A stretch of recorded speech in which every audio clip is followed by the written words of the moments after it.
My name is Gracie and I'm 27 years old. I balance being a housewife and holding a position as an office worker. My husband Aaron is the same age as me.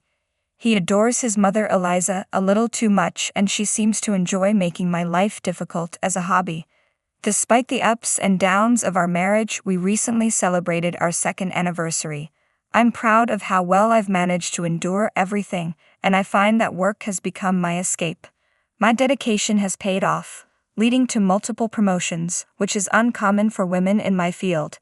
Currently, I'm on a business trip, traveling across Europe for meetings. Right now, I'm in the middle of a very important one.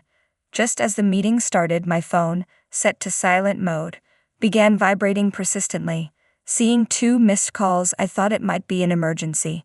I discreetly checked my phone under the desk, and to my surprise, the missed calls were from Eliza. What could possibly be going on? I wondered, feeling a twinge of anxiety. I quickly excused myself and stepped out to return the call, only to see Eliza calling again. "Hello, Gracie, where are you right now?" Eliza's irritated voice greeted me as I tapped the call button. I hesitated, thinking maybe I shouldn't have answered. "Hello, Eliza. How are you today? Is something urgent? Why aren't you answering me? I just asked where you are, Gracie," she snapped, her arrogance grating on my nerves. I was annoyed, but since I was in the middle of an important meeting, I didn't want to prolong the conversation. I responded calmly, "I'm on a business trip in a meeting. Didn't Aaron tell you? Can I call you back when I'm done?" Eliza's tone grew sharper. "Of course, Aaron told me, but what are you doing leaving your house and husband alone? Come back home immediately." Her sudden and unreasonable demand caught me off guard. "I'm sorry, Eliza, but I'm in the middle of an important meeting. I really can't just leave." She cut me off, her frustration evident. "You're so bossy, even though you're just Aaron's wife. I don't care for your excuses. Come back home this instant. Today is a very important day. Do you understand me?" I blinked in confusion. "An important day? What are you talking about?" I asked, trying to keep my composure. "We're celebrating my 60th birthday today," she replied smugly. Her words stunned me.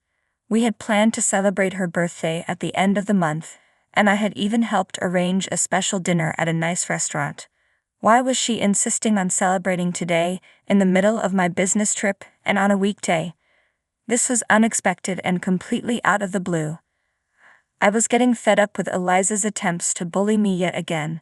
It seemed like she got meaner every year, always finding ways to torment me, even when she knew I was in the middle of important work.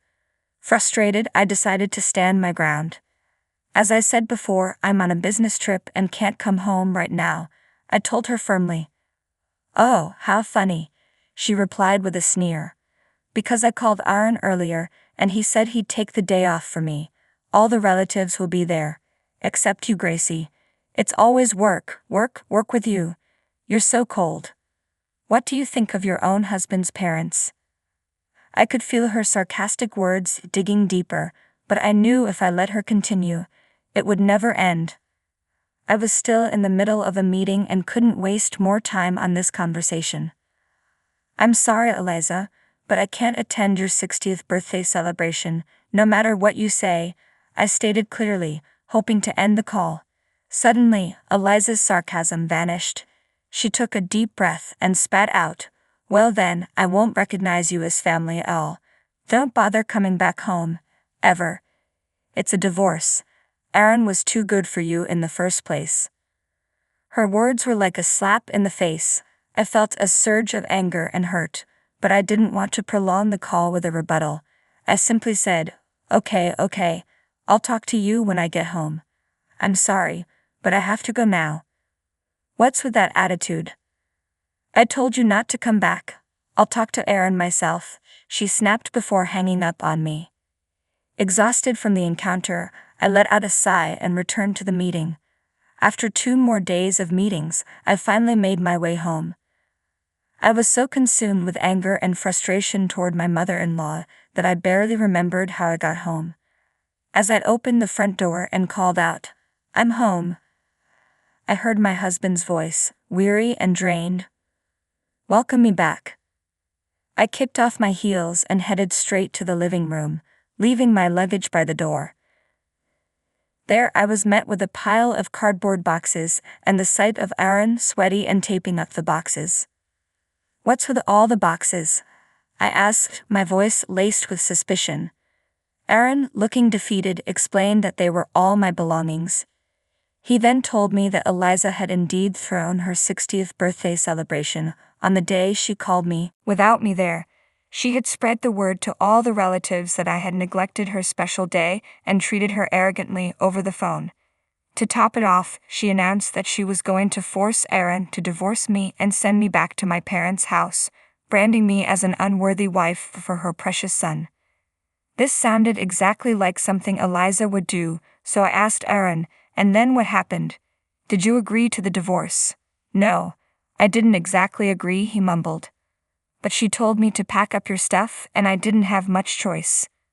What was I supposed to do? His words hit me like a ton of bricks. What? Does that mean you didn't argue with her? Does that mean you're okay with getting a divorce? Aaron looked down, his voice weak. "My father, Alex, said that if Eliza's in a bad mood, it'll be hell for him, so he told me to just go along with it." I was stunned. Aaron's willingness to accept a divorce so easily, just to keep his mother happy, was beyond belief. It was clear that in his family, no one stood up to Eliza, a father who was controlled by his wife and a son who adored and obeyed his mother. It felt like no one was on my side. As I stood there in silent disbelief, Aaron looked at me with pleading eyes and said, "What my mother says is absolute. This is just until her mood settles down. This divorce is just a sham and promise. I'll come back for you when things cool down." I wished Aaron could use those pleading eyes on his own mother. How could a grown man like him be so utterly terrified of her? It was baffling. For a moment I almost felt self-loathing, questioning what I had ever seen in him that made me marry him in the first place. But then a thought struck me. Maybe this was my chance. If I stayed with Aaron, Eliza would never stop tormenting me, always pushing me toward divorce. Maybe I was lucky to be getting out of this marriage with so little trouble. I had the means to support myself, and even if I ended up alone, I wouldn't lack for anything. Suddenly, it felt like a fog had lifted from my mind. I looked at Aaron and said, "Fine. Let's get a divorce." With that decision made, I immediately called Eliza. It took 3 rings before she answered. "Hello." "As you wish," I said calmly. "We're getting a divorce." Eliza's voice instantly brightened with triumph. "Yes, please, get out of Aaron's house. You've finally realized you're not good enough for him, haven't you? I'm so relieved. Don't worry. I'll find Aaron an obedient, pretty, and parent-friendly wife this time." "I'm sure Aaron will be in high demand," Eliza continued with a smug tone. "Don't worry, I'll take care of my son until he finds his next wife." After unloading all the sarcasm she could muster, I decided to give her a parting shot. "Well, don't misunderstand me, Mother," I said casually. Eliza, still in her good mood, scoffed. "Aren't you a sore loser? Well, don't mind me. Oh, by the way, Gracie, I got the divorce papers from the city office and handed them to Aaron. Don't forget to sign them." Without another word, she hung up the phone. Aaron, who had been listening to the entire conversation, actually looked relieved. I couldn't believe it. Is Aaron really this clueless? I thought to myself. Then I turned to him and asked, "By the way, honey, does your mother know that you're a full-time house husband?" Aaron's expression shifted to one of discomfort. "How can I tell her that? My mother lives for the idea that I'm an elite, working for a major company." His tone was defensive, but it only made things clearer. I recalled the hints that he had been hiding the truth from Eliza all along. At home, Aaron always wore a shabby sweatshirt, but when he met up with Eliza, he went out of his way to change into a suit. Whenever Eliza called during the day, He pretended not to be home, giving her the impression he was hard at work. At her 60th birthday celebration, Eliza had proudly announced that Aaron was a devoted son who had taken time off work to attend her party. She had even boasted that with his status, he would have no trouble finding a more obedient and prettier wife than me in no time. I'm sure everything will eventually come to light once we're divorced. But Aaron, who's always been the golden child in Eliza's eyes, would never dare reveal anything that might disappoint her. Eliza, who thinks her son is brilliant and infallible, has no idea that her so-called elite son quit his job at the major company. The truth is, Aaron left his job about a year ago. The son she once bragged about as a status symbol is now unemployed and a full-time house husband. Aaron had to quit after making a major mistake at work that resulted in a written apology, a demotion, and a significant pay cut. I doubt he ever told his mother about that incident. The whole situation shattered Aaron. He had always been pampered and spoiled by Eliza, leaving him emotionally fragile and sensitive. The stress of having to write a report on his mistake led to palpitations and nausea whenever he even thought about going to the office. Eventually, he couldn't bring himself to go to work at all. First, he started calling in sick and using paid leave, but soon he stopped calling in altogether. The number of unauthorized absences piled up, and eventually, he was fired. Now Aaron has no intention of finding another job and has been relying entirely on my income. Aaron still can't bring himself to tell Eliza the truth because he knows how furious and disappointed she would be. A part of me is disappointed I won't be around to see Eliza's reaction when she finally learns the truth. I wouldn't be surprised if she were so shocked she had a stroke. But then again, it's not my problem anymore. Handing me the divorce papers, Aaron said, "This is just a cover to convince my mother, okay?" He handed me the divorce papers, which I promptly submitted. Then I signed a lease for a new apartment and moved in as quickly as possible. A month later, I received an unexpected phone call from my ex-mother-in-law, Eliza, someone I thought I had cut ties with for good.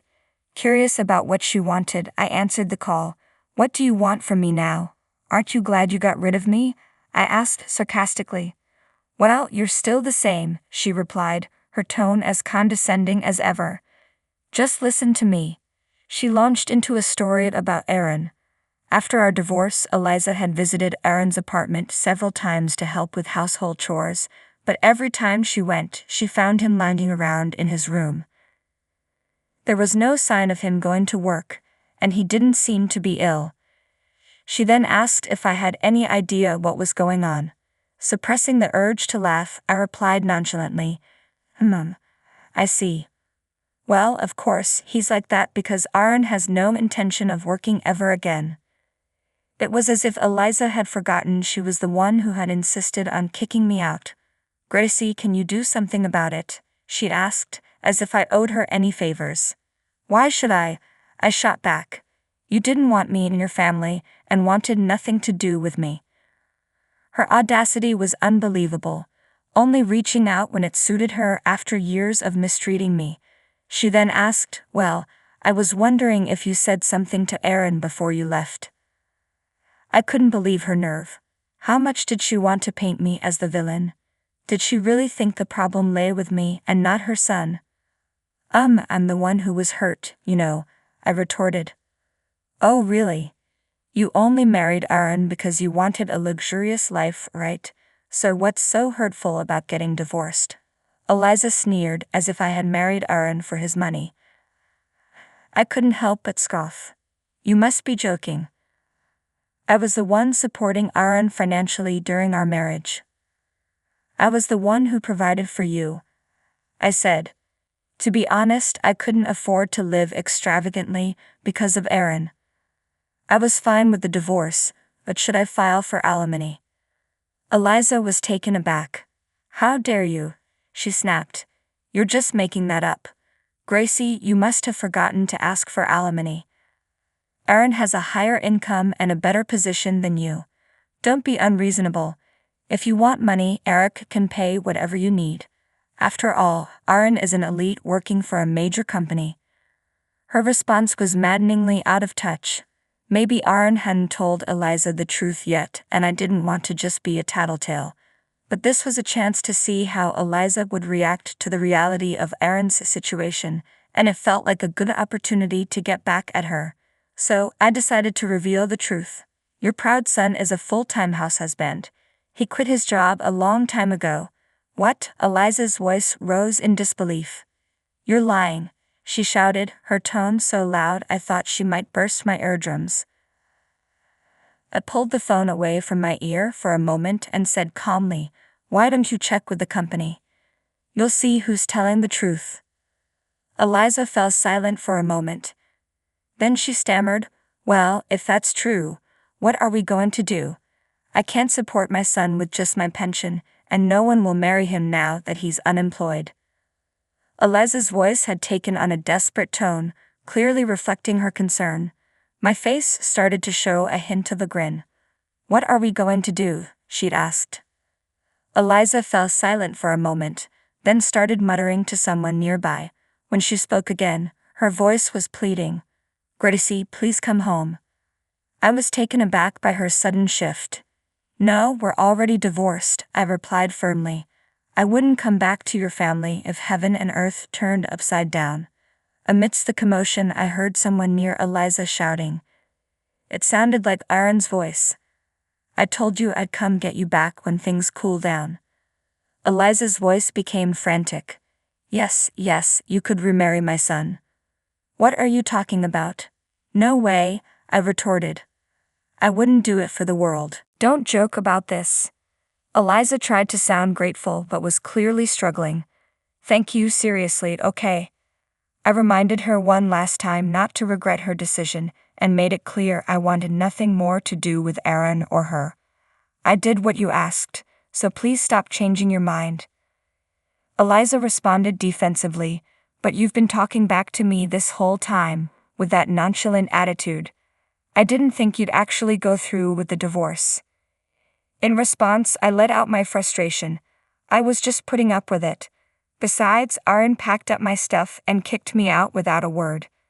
Eliza continued to make excuses. That was just a prank. A prank? I said, incredulous. It's worse than that. Frustrated and realizing there was no point in continuing this conversation, I glanced at my watch. It was nearly 1 o'clock in the afternoon, and my lunch break had been wasted on this futile exchange. Ah, Eliza, are you done now? I asked. She responded with her annoyingly sweet voice. What, Gracie? What did you say? Her tone was as infuriating as ever. I was certain she'd never be satisfied with anything I said. I'm going to hang up now.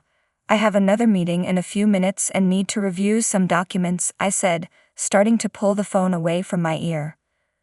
But Eliza wouldn't let up. Wait, Gracie. Hey, Gracie, say something. She continued to scream, her frustration palpable. Aaron, you didn't do it right, and look at the mess it's caused. Listening to her blame everyone else for her problems was nauseating. I ended the call abruptly and blocked her number, unwilling to endure any more of her tirade. Soon after, Aaron started contacting me persistently, trying to reconcile. Seeing an opportunity, I asked my lawyer to pursue alimony from him. To my surprise, Aaron's family, perhaps intimidated by legal pressure, paid the alimony in a lump sum. It seemed Alex and Eliza had advanced the money, and their irritation with Aaron was palpable. They berated him daily to find a job, which Aaron found unbearable. It appeared that the once proud elites had fallen on hard times.